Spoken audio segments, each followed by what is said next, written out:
কুরবানির মাংস খেতে খেতে কি একদম বিরক্ত হয়ে গেছেন? তাহলে আজকের ভিডিওটি শুধুমাত্র আপনার জন্য।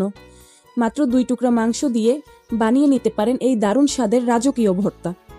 আসসালামু আলাইকুম। অনেকদিন ধরেই এই রেসিপিটা আমার সামনে ঘুরতেছিল। সবাইকেই দেখতেছি যে গরুর মাংসের ভর্তা বানায়।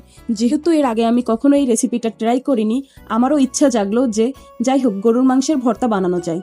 যেই বাবা সেই কাজ। আম্মু মাংস রান্না করতেছিল, তো আমি সেখান থেকে 3 টুকরা মাংস নিয়ে চলে আসলাম গরুর মাংসের ভর্তা বানাতে। যেহেতু বাসায় অনেক দিন ধরেই মাছ আর মাংস চলতেছিল, এগুলো খেতে খেতে মুখের রুচি একদমই নষ্ট হয়ে গেছে। মনে হলো একটু ঝাল ঝাল ভর্তা বানিয়ে তৃপ্তি সহকারে ভাত খাওয়া যাক। আমার সামনে যে রেসিপি ঘুরতেছিল, আমি হুবাহু ওদের ফলো না করে নিজের মতো করার চেষ্টা করেছি। আমার শুধু মাংস খাওয়ার রুচি ছিল না, সেক্ষেত্রে আমি মাংসের সাথে একটু ডাল অ্যাড করেছি।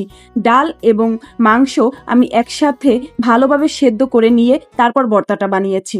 যেহেতু অনেক বেশি ঝাল খাওয়ার ক্রেভিং হচ্ছিল, সেক্ষেত্রে আমি এখানে শুকনো মরিচ এবং কাঁচা মরিচ দুইটাই ইউজ করেছি।